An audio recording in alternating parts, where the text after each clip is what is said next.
Measurement.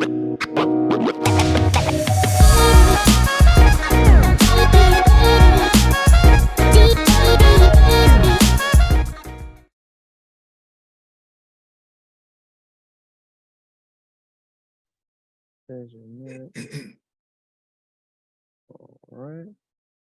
All right. We're all set. Good to go. Good afternoon, and welcome to the Blacks in Government NSF Chapter's Black History Program. My name is Crystal Cruz, and I am a member of the NSF Big Chapter. Thank you for joining us today. BIG is a national response to the need for African Americans in public service to organize around issues of mutual concern and to use their collective strengths to address workplace and community concerns. BIG's goals are to promote equity in all aspects of American life, excellence in all we do, and opportunity for all Americans. Next up, please join me in welcoming Dr. Karen Marangel, NSF's Chief Operating Officer from the Office of the Director, for opening remarks. Dr. Marangel, the mic is yours. Thank you so much, Crystal, and thank you so much for the invitation to be here with you today. And hello, everyone. I'm so glad that you are all here with us. I want to thank the National Science Foundation chapter of Blacks in Government for bringing us together here today. National Black History Month celebrates Black and African American achievement. We share stories of Black inventors, innovators, visionaries, scientists, and engineers. Black history is American history. That is a fact. And here are a few more facts. NSF is working to create a future with millions more Black and African Americans included in the science and engineering enterprise. One critical way is through NSF's investments in historically Black colleges and universities. Oh, yeah, otherwise he's definitely somewhere close. known You need as me to sign for that. HBCUs.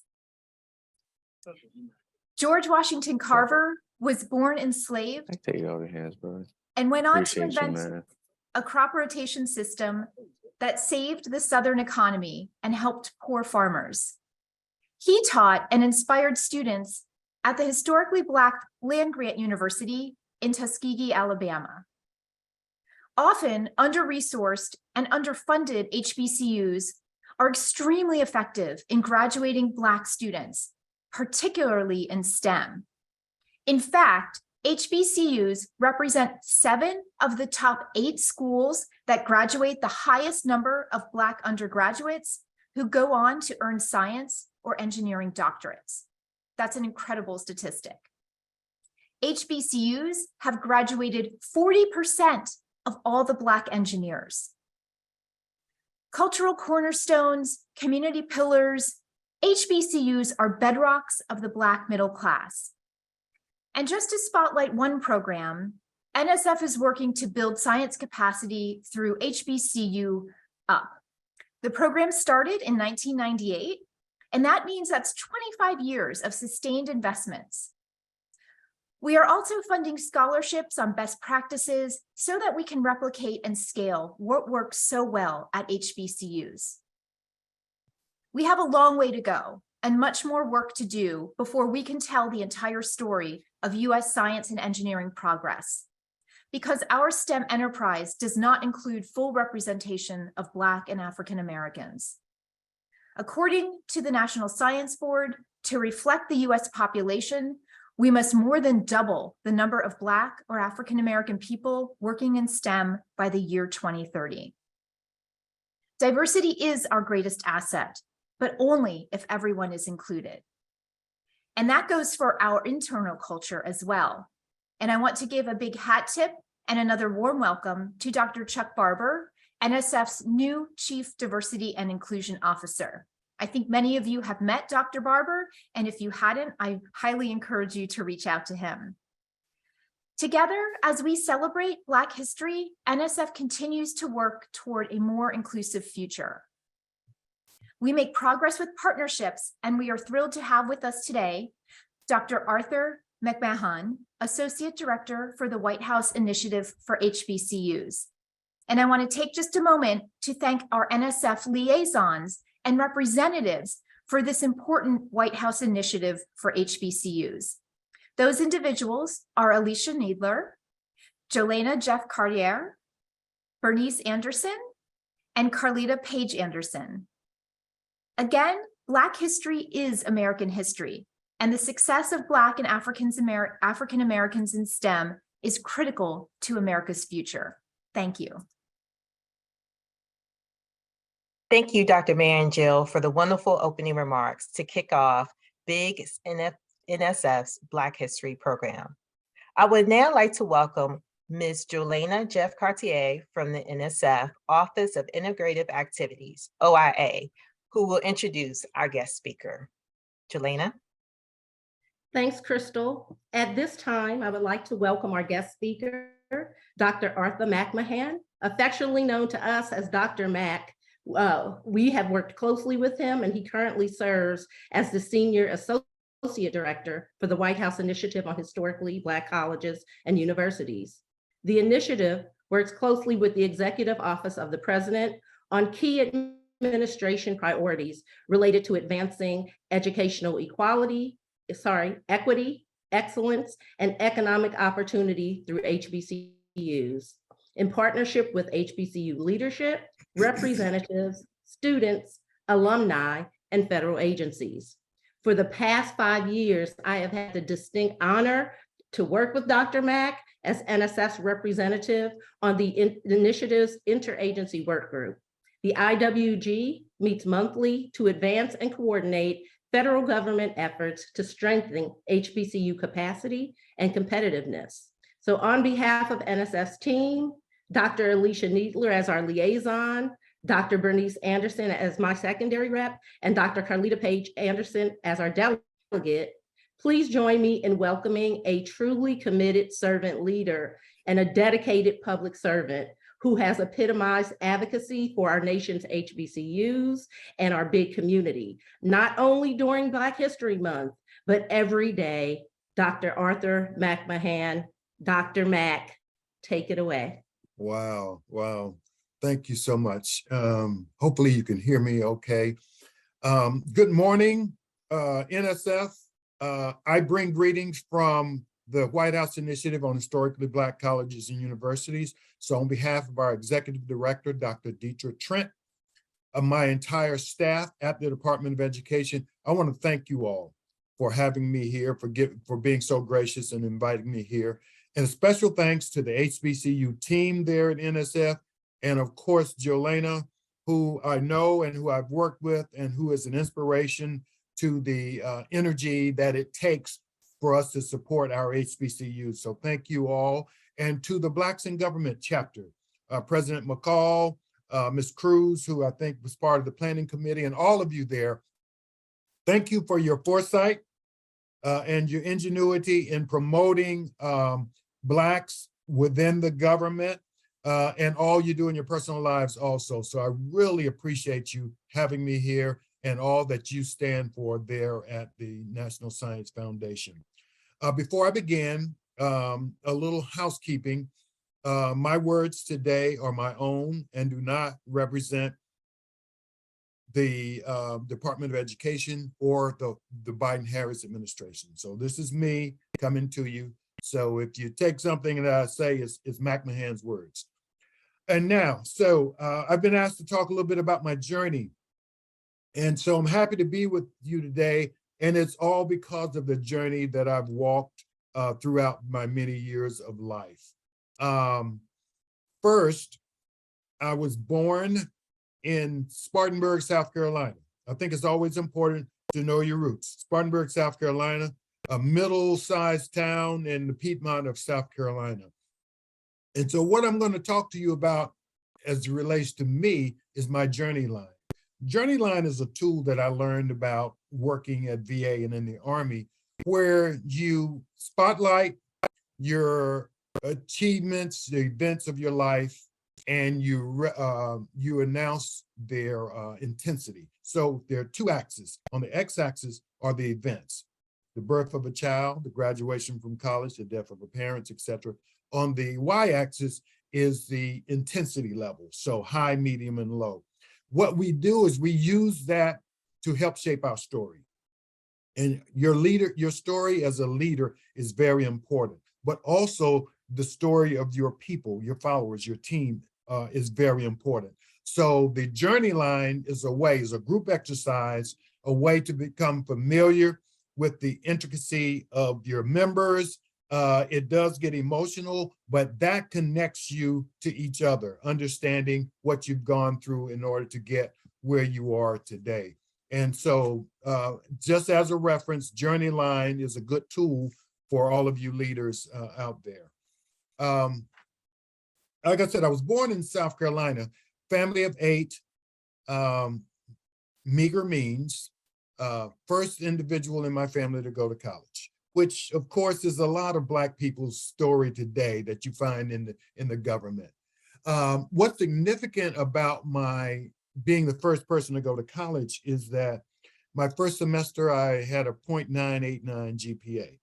And so when I say that to my kids, they all fall out on the floor. And they were like, so you're forcing us to study and you didn't even have a 1.0. Well, I had a 0.989 because I didn't understand the importance of being a student, and I didn't understand the role that I needed to play as a good student. And so I had the intellect, but I didn't have the work ethic to make me a good student.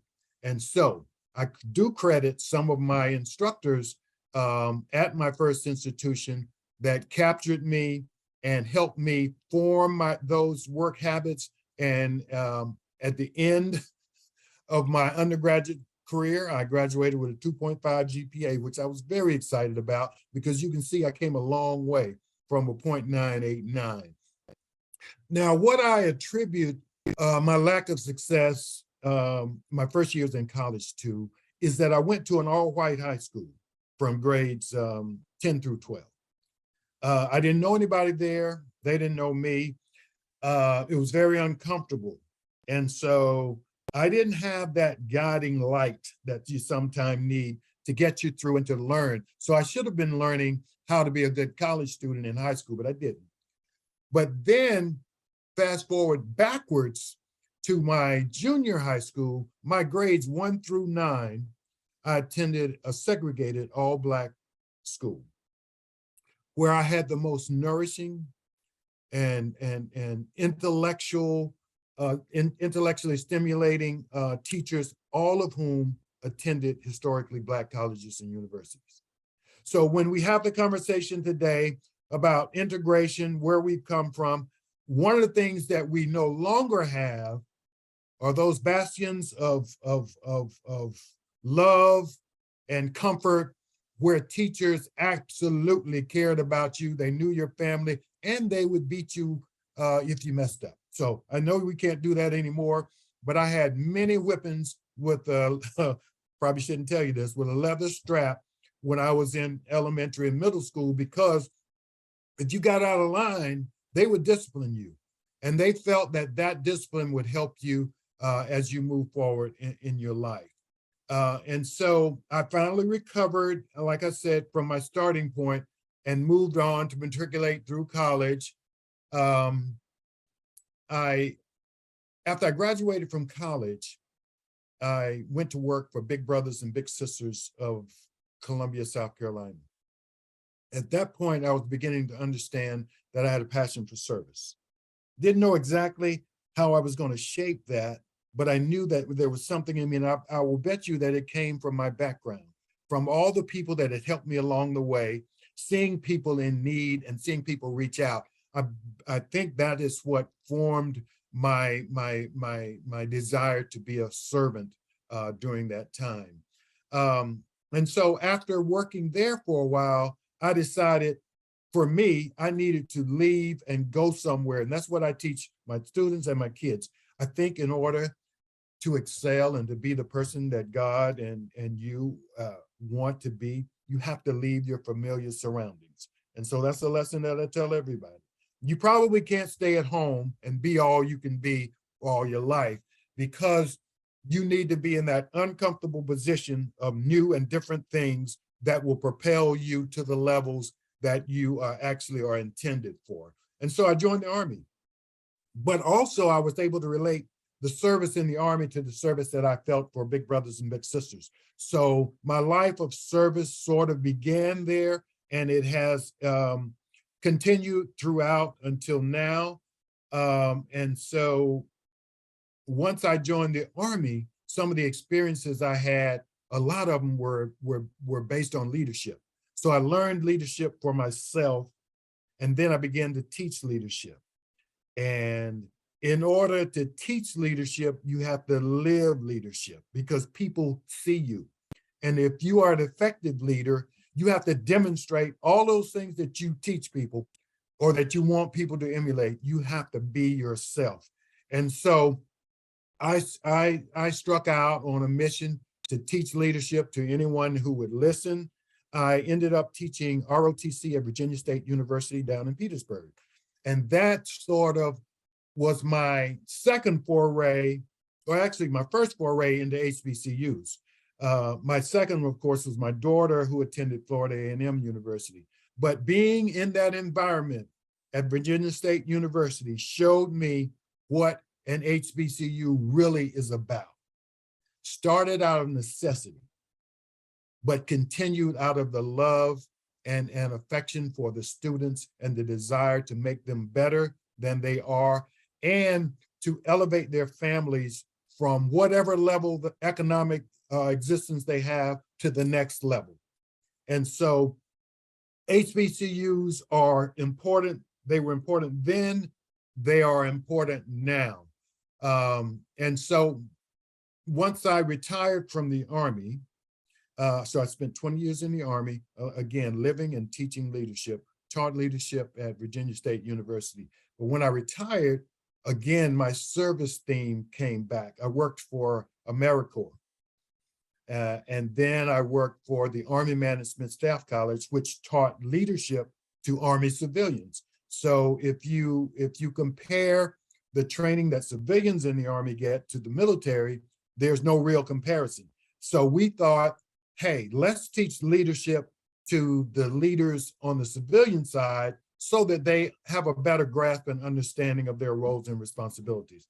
And so after that, I went to the Department of Veterans Affairs. At Department of Veterans Affairs, I was the Deputy Dean of the VA Learning University. Again, service, learning, leadership, and enjoyed that immensely. But when the job came open at the Department of Education and the White House Initiative on HBCUs, I said, that's the job for me. And so I applied and was hired. And since then, I've been the Senior Associate Director of the White House Initiative on Historically Black Colleges and Universities. And I love every minute of it. And so that's sort of my journey line. That's how I got here. And I am so excited to wake up every day and have at the top of my mind, what can I do to help HBCUs become better in the roles that they play, which is to educate the populace.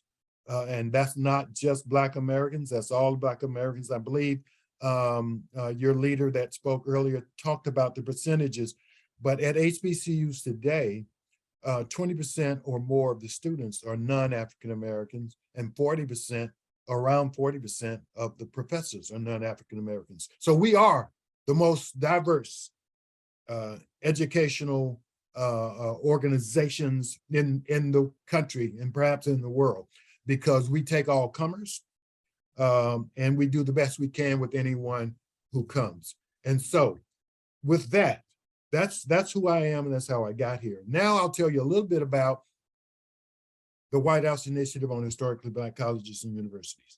And I think this is a very appropriate time to talk about our beginning, which was 1980. President Jimmy Carter signed the first executive order establishing the initiative. And because of his declining health and his compassion for service, I just want to recognize him as he completes his journey on earth and be thankful and grateful for him for starting the initiative. We have 5 individuals, 1 presidential appointee, Dr. Trent, and I'm the senior careerist, and I have 4 other careerists and an intern that make up our staff. We have three programmatic areas that we focus on. So we do a lot of things, but in these three areas, most of our work is centered. And the first and basic area is the interagency working group, of which Jolena is a part of, and we will be having a meeting after this meeting. We meet every month, but the purpose of our gatherings are to talk about and share the work that we're doing in our individual agencies that support our historically Black colleges and universities. Very important, because we have people of like minds, like passion for HBCUs that get together and form a strong team. And that's another angle of diversity. So diversity of agencies that span the globe, 37 federal agencies, science, social, all of those, which come together with their intellect and their resources and say, hey, how can we help make our HBCUs better? The second component or programmatic area is HBCU scholars. For a long time, our office focused on schools and other priorities, and we saw that there was a gap in the service that we provided for students. So we started our HBCU Scholars Program. That program focuses on HBCU students who excel in academics, entrepreneurship, and social responsibility. They are nominated by the president of their university, and when selected, we bring them to Washington for our annual conference. But during the year, we have master classes for them. We have other professional development for them, and even one-on-one tutelage for them, because we know that those are leaders of the future, and we focus. We have 83 in this current cohort from 56 HBCUs, and you're probably saying 56, there are 102. Well, some of them didn't nominate individuals, and some had more than one. And so our coordinator is constantly trying to ensure that every president takes the opportunity to nominate one of their students for this prestigious award. And thirdly, the HBCU conference. The HBCU Week conference is normally held in September. It's the largest convening of HBCU stakeholders in the world. And we come together in support of HBCUs. I sort of consider it the capstone of what we do all year. And so we, for example, had 83 sessions that covered equity, inclusion, and all of the things that the Biden-Harris administration are promoting. And our job is to spotlight those things, bring in those individuals with the ideas and the credentials, and create an environment where the participants take home a lot of advice, energy, and information as it relates to HBCUs. So it is a very successful event. And if you don't or haven't attended, I would recommend you attend. This year, it'll be in Washington. It'll be the week of September 17th through 20th. We don't have the hotel yet, but it is quite an experience if you can find a way to come to it. Part of my IWG, which I mentioned in the beginning, is my cluster concept. And so agencies like yourself got together and came up with a concept called clusters. So currently we have 8 clusters.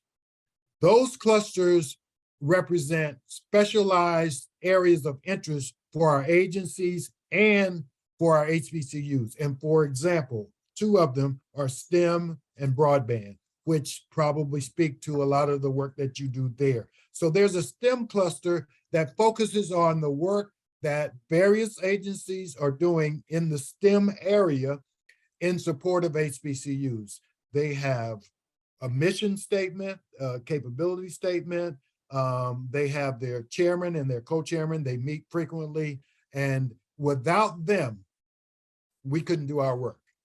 They are what I call our force multiplier. Again, we only have 5 careerists. So the 5 of us can't do all the work needed to be done. So with those clusters, 8 clusters with chairman and co-chairman, we're able to cover a lot more territory and get a lot more work done in our specific areas. And so that's the White House initiative. Now I'm going to take questions, I think, from Crystal. I think Crystal will give me questions. And so I'll attempt to answer those, but also I think it's set up that if you have any questions of me, of my journey, or of the information I just briefed on the White House initiative, please feel free to do so. All right. Thanks, Dr. McMahon, for sharing not only your personal background, but also the background for the White House initiative on HBCUs. So it was very enlightening. So thank you so much for that. So we will begin with our questions. So the first question I have for you are, what are the urgent needs? What are the urgent needs and longstanding challenges that must be addressed to ensure that we are preparing a new generation of African Americans to have meaningful and successful careers in the federal government? I've thought about this question a lot, and there are a lot of challenges. But a challenge is just an opportunity. And so historically and legacy-wise, we need to preach and prepare our young people at a young age for their future. And so for those agencies that have programs in middle school, that's where we got to start. We got to plant that idea of education and learning in our children before they hit the point where they're too grown to listen. And that's probably something that we all recognize, but also to inspire them to do what they have in them to do and what's around them. And so I think programs that are in middle school and high school that spotlight college and careers in STEM. So how does a kid get involved in STEM? Well, they got to know about STEM, but they need to know about it at a young age. And if you're taking them out of their communities and putting them in a situation where they're learning about STEM, they have a much better chance of succeeding. Now, there's a deliberation now as to whether or not everybody should go to college. Everybody shouldn't and can't and won't go to college. So what I just experienced, and I'm so happy to share this with you, is I just spent 3 days in Alabama at 4 historically Black community colleges.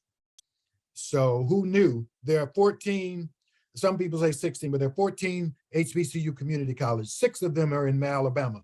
They teach a lot of the trades in your particular area, like mechatronics, medicine, nursing,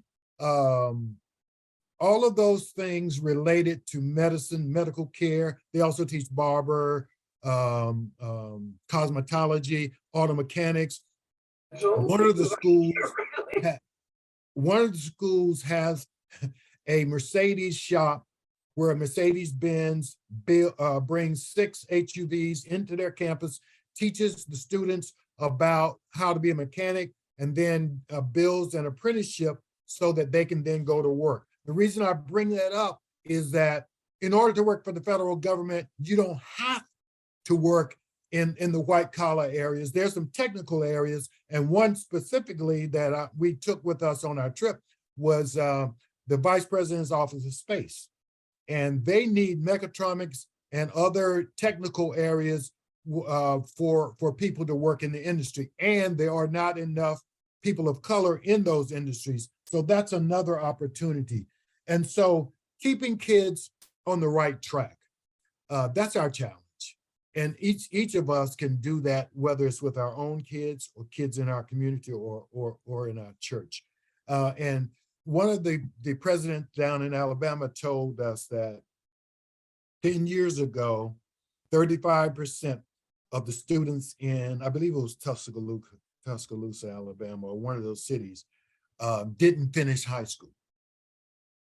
Last year, 44% of the kids that should have graduated didn't finish high school. That's a problem. That's a problem for our country. That's a problem for all of us. So in order to meet the challenge of jobs and workforce and people working in our federal government, got to keep them in school.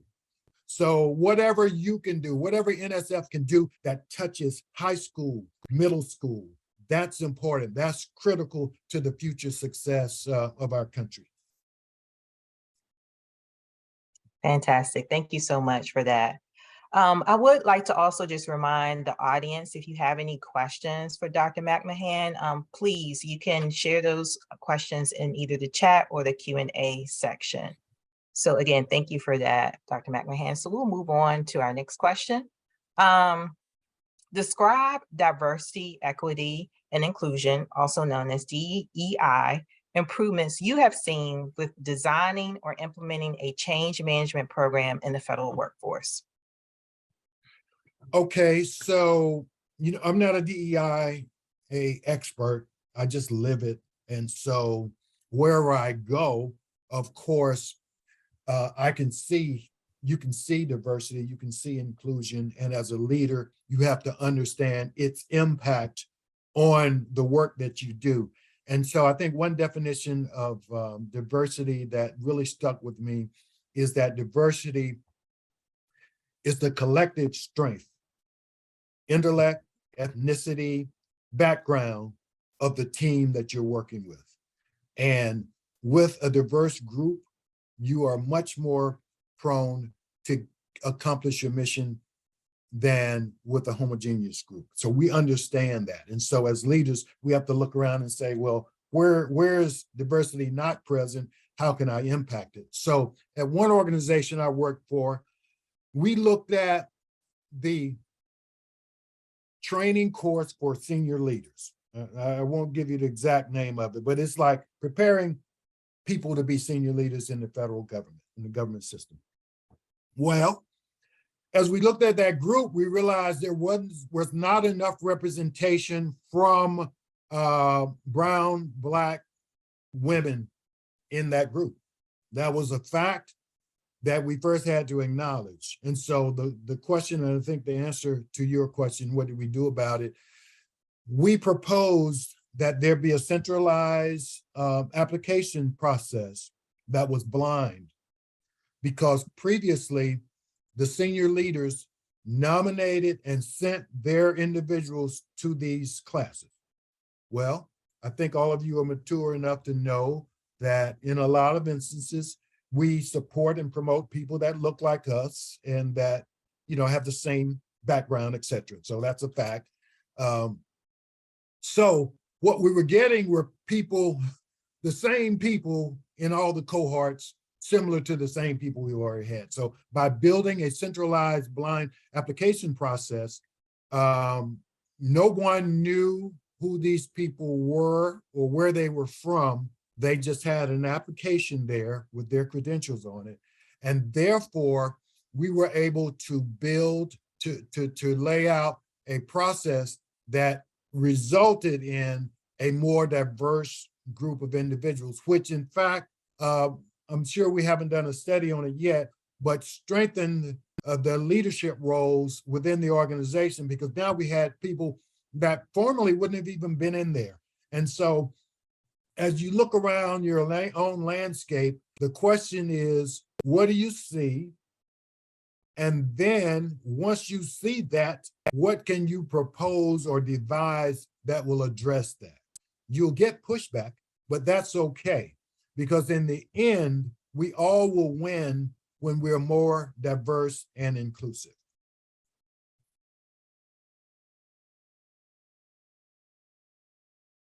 Thank you for sharing your experiences with DEI. I appreciate that. All right, so I know you touched on this in your intro when you talked about some of the work that the White House Initiative on HBCUs is doing with STEM, but if there's anything else that you could add of how is the White House Initiative promoting STEM opportunities for HBCUs? Can you elaborate on that? Yeah, probably big picture, we're trying to infuse more research dollars into HBCUs so that they can move forward in research in STEM areas.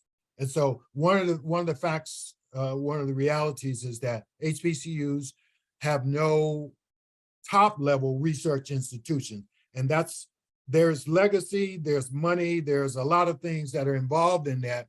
So one of the things Director Trent is looking at is how can we elevate HBCUs to a higher level of research? And that requires dollars and interest from industry and our federal partners, you know, NSF, Department of Defense, all of those agencies play a role in that. And so what we want is for HBCUs to be centers of excellence in research.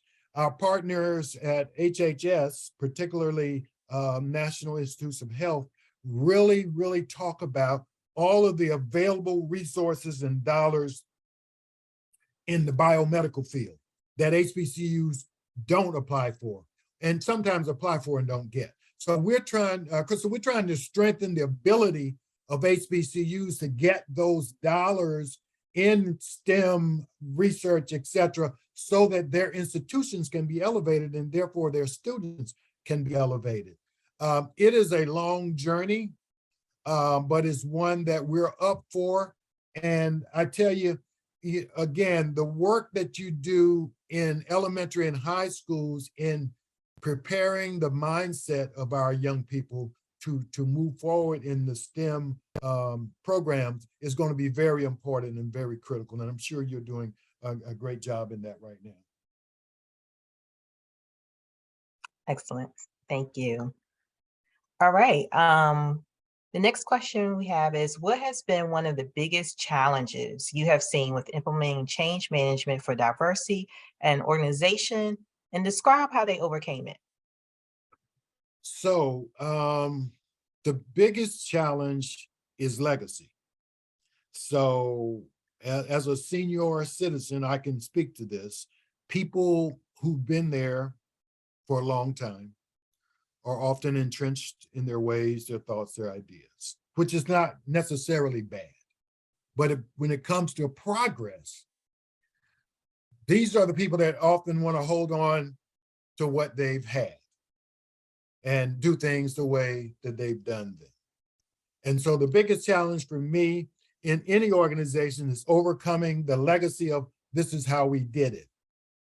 And so when I worked at the Army Management Staff College, we had people that have been in civil service for years and years and years who taught their leadership courses in the same way. And what they didn't do was they didn't get feedback from their students and their graduates. And so that was something that we implemented. End of course surveys. Now, simply sounding end of course surveys, but there's so much you can find out about your course through end of course surveys. Did they learn what you expected them to learn? How was their learning environment? What was the quality of the instruction? And so that took a long time, because think about it, Crystal. What if you're doing poorly? You probably don't want to know about that. But you have to step out of your comfort zone and say, we want to know because we want to improve, because we want to be the best that we can be for ourselves and for our students. And so that's a challenge we're going to always fight. People who have been successful in what they've done sometimes aren't as eager to move forward. But young people like yourself and like you have in NSF, and this is no shade on people who've been there a long time, because in my generational diversity article that I wrote, I talk about how the young can learn from the seniors and the seniors can learn from the young. And so today, when we look at the recently banned TikTok and Twitter and all that, people in the younger generations are into that because they see that as a way that they receive information and learn. So what can the people who've been there learn from that? I was in Alabama and I made the mistake of, they were saying they needed more students in something, and I asked them, had they tried TikTok? And they said, sir, the governor just told us nobody in the state of Alabama can use TikTok. Now, I understand there are reasons, but that's an example of how technology, new technology, can bring about change, because it awakens in young folks something that older folks may not understand, but that may help them learn. And so getting people to look forward and to embrace new technology, new ways of doing things, and to constantly evaluate how things are being done. And I'm going to tell you, I was called a few things back then because I was trying. I was really trying to move us forward, but that's okay because you got to have thick skin if you're going to be a leader. You got to be candid. You got to say what you believe. You got to believe what you say. And some people talk about truth to power. And there's a lot to be said about telling people the truth, but doing it, of course, in a professional way. And that's one of the things my young people have to learn is how do you say what you have to say without offending the people you're saying it to? And so overcoming that hurdle of people doing things the way they've always done them was probably one of my biggest challenges and my biggest achievements. Great, great. I think some of us can relate to that. So it's great to hear how you all overcame that as well. So thank you so much for that. That concludes the prepared questions. We'll now move in to see what questions we have received in the chat or Q&A. Again, the audience, please, if you have any questions, you can share those in the chat feature or the Q&A. One question, Dr. McCann, we have is, what would be your advice on how the NSF can better outreach with HBCUs regarding programs at NSF?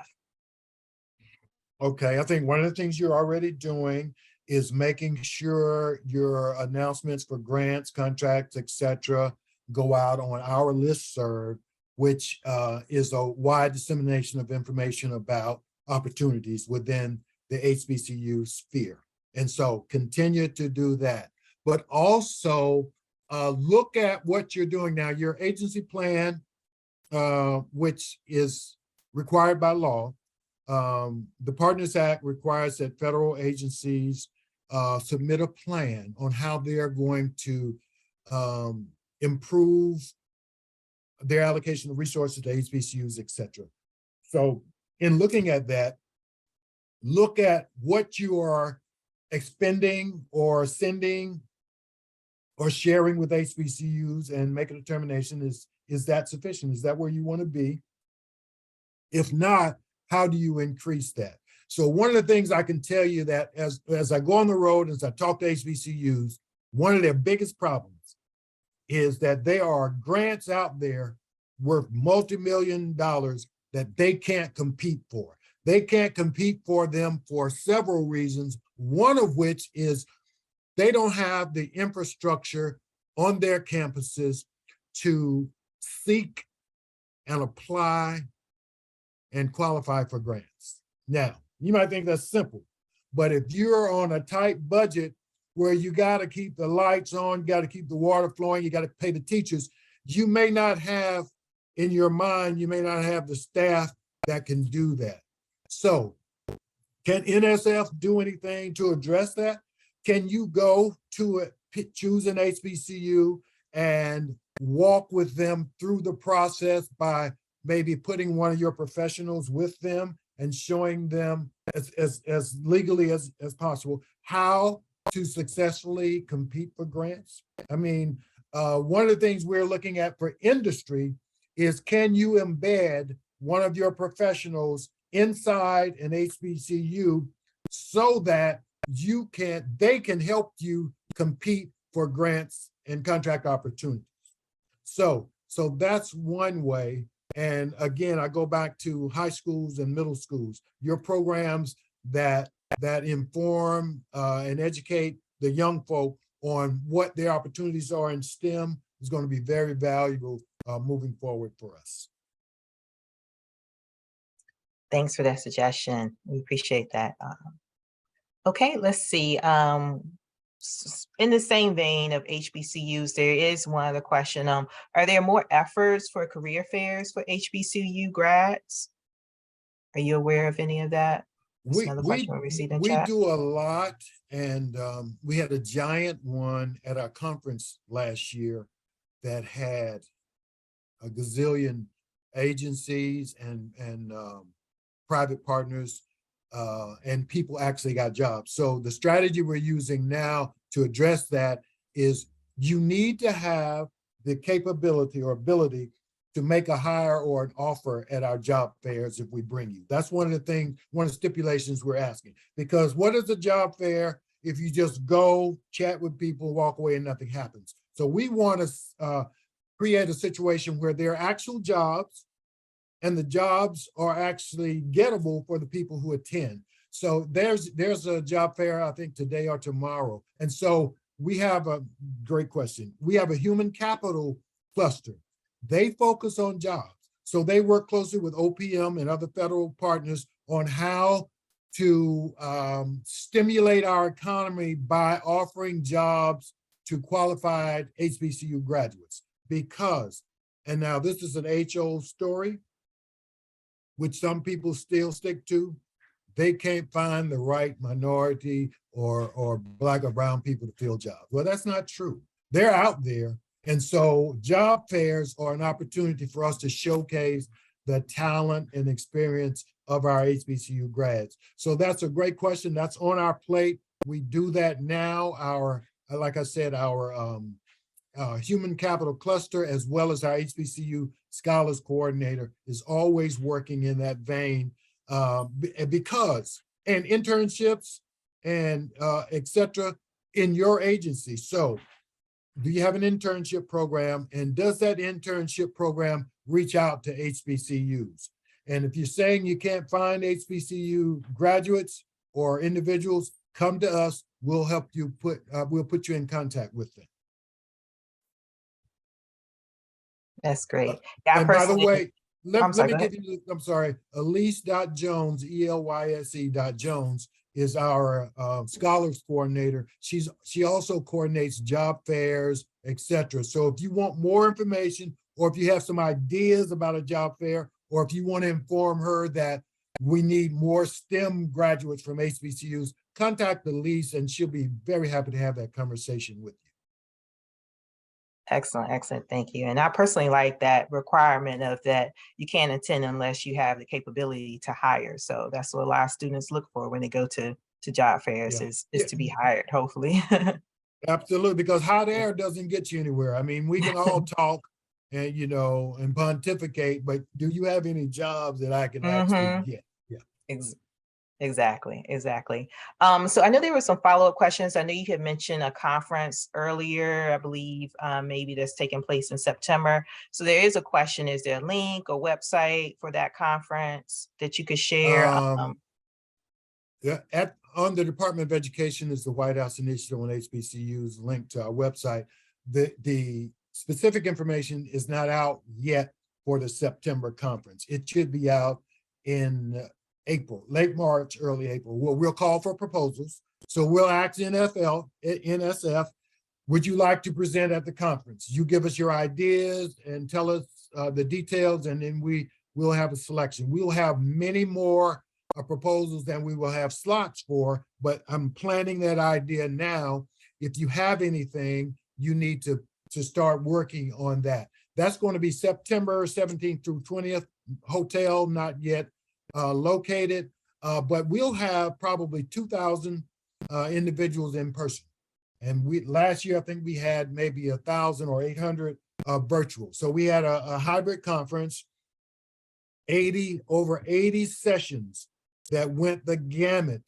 Like I said, from diversity, equality, inclusion, science, technology, leadership, all of those things. And so we encourage, it's open and it's free. So you have to register on the website, again, which is not out yet. The old registration may be still up on our website. But I encourage all of you to come. It's a great event. Last year we had Robert Smith, who is a billionaire, who talked about how to propel us forward as a group. And just dynamic speakers. We had cabinet members, secretaries, etc. So a great opportunity again in September, HBCU Week annual conference. Fantastic. Sounds like a great opportunity for sure. And especially if it's free, that definitely helps us. Yeah, free is good. Free is good. Yes, for sure. And I know you did provide a contact earlier, and I don't know if this will be the same contact, but someone did ask for information of where we could possibly share NSF program announcements with HBCUs. Is there like a listserv or someone's contact information? We do, and I don't know it. That's okay. If you don't know it now, maybe you can- Jolena probably can tell you where to Okay. send those things because she's probably sending them now. Jolena, can you? Yeah, jump go on? ahead, Jolene. I was raising my hand to answer that question. If there are announcements that we would like to make, or for me to share with the White House Initiative through our interagency work group, we meet once a month, as I've indicated. Please feel free to send them to me directly, and I will ensure that they are included in our monthly report to the IWG. And of course, you can look me up. I'm the only Jeff Cartier in NSF or the federal workforce, I'm sure. But reach out to me directly and I will ensure that they're rolled up into the report that I give to Dr. Mack and his team every month. And our newsletter is published every week or 2 weeks, and it goes out to over 37,000 stakeholders and interested people. And so that's a great way. And now you can send those announcements directly to elise.jones@ed.gov, or you can send them to Jolena and she can send them. But we get not hundreds, but we get many, many announcements each week for jobs, internships, contracts, grants from our federal partners, and we disseminate them out throughout the community. So if you're not using that, I would encourage you to use that because it gets the widest dissemination within the HBCU stakeholder community. Wonderful, wonderful. Thank you, Dr. Mack, and thank you, Jolena, for that information. We have maybe another minute or two if someone else, I don't see any other questions in the chat right now. Anyone in the planning committee sees anything that maybe I missed, please let me know. But we don't see any, then I think we will wrap up here. Well, let me just say, oops, looks like Ms. McCall has something. I just wanted to wrap up with one little statement, and that is, you're doing great work. We appreciate it. It doesn't go unnoticed. We appreciate it. National Science Foundation stands at the top of engagement with HBCUs and others. And I can't tell you how much we appreciate it. And what I want to say to you is leave you with a quote, which is from one of my favorite philosopher, LeBron James. Tristan Thompson, when he was playing with LeBron James, said, LeBron, you're great. I mean, you do a lot of great things, but what can we as teammates do? How can we support all the greatness that you're doing? So this is for all you individuals. And LeBron looked at him and said, just be great in your role. And so that's what I leave you with. Whatever you're doing, just be great in that. And that will help move us forward as a society, a nation, a group of folks. So thank you very much for your time and attention. I really appreciate it. We appreciate you. Thank you so much, Dr. McMahon, for sharing your extraordinary career in the White House Initiative on HBCUs. We really appreciate you. Thank you so much. We will now have closing remarks to be given by Ms. Lisa Makel, our Big NSF chapter president. Lisa. Thank you, Crystal. Good afternoon, everyone. As you know, my name is Lisa Makel, and I happily serve as the president for the NSF Blacks in Government chapter. One of our goals in the big community is to develop and promote programs which will enhance ethnic pride and educational opportunities for Blacks in government. This year's theme is Black Resistance. Today, we are gathered to honor Black History Month and hear our guest speaker share his thoughts on diversity and inclusion in research, highlighting the importance of gaining collective strength through diversity. First, I'd like to thank Dr. McMahon. Thank you for gracing us with your presence and taking time from your schedule to support our program today. I too am a LeBron James fan. And one of the key takeaways from your brief today was the importance of learning, service, and leadership. And you also reminded us of the importance of HBCUs and the critical role they play in society. So we thank you. Second, to our Chief Operating Officer, Dr. Karen Marangel, we thank you for your opening remarks and for supporting the Big NSF chapter and our Black History Month program. Third, members of the NSF team supporting the White House initiative on HBCUs, Jolena, Alicia, Bernice Anderson, and Carlita Page Anderson. Thank you for your service to NSF and for the outstanding work you are doing in support of DEIA and the White House HBCU initiative. Fourth, members of the Big Program and Planning Committee, especially our Mistress of Ceremony, Ms. Crystal Cruz, Tamara Virgil, Simona Gilbert, and Sandra Richardson, and our Zoom moderator, Emmanuel Young. We appreciate all that you do to host and coordinate high-quality programs. And lastly, I want to personally thank my NSF and Big Chapter colleagues and all guests present today. As we close out February and go about our 2023, let us keep DEIA, diversity, equity, inclusion, and access at the helm of our decisions. This concludes the 2023 Big NSF Chapter Black History Month program. Enjoy the remainder of your day. Take care.